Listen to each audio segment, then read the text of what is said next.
చిత్తూరు శాలగడ్డ బొబ్బిలి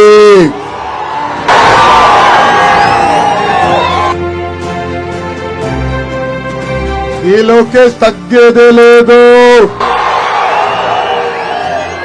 జగన్ బామలకే భయపడే కుటుంబం మాది.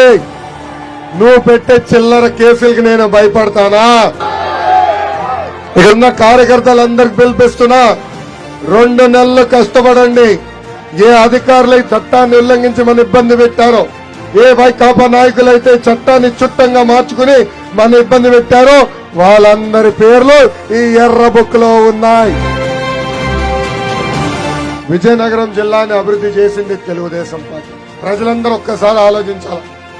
రోడ్లు గాని, బ్రిడ్జిలు గాని, సాగు తాగు నీటి పథకాలు గాని, టూరిజం ప్రాజెక్టులు గాని, పేద ప్రజలకు ఇల్లు గాని ఇవన్నీ కట్టింది తెలుగుదేశం పార్టీ. ఆనాడు భోగాపురం ఎయిర్పోర్ట్ కట్టేదానికి అవసరమైన భూములు కూడా సేకరించిన పార్టీ తెలుగుదేశం పార్టీ.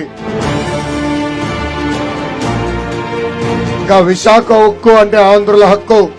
ఆనాడు పెద్దవాళ్ళు పోరాడి విశాఖపట్నానికి ఉక్కు ఫ్యాక్టరీ తీసుకొచ్చారు.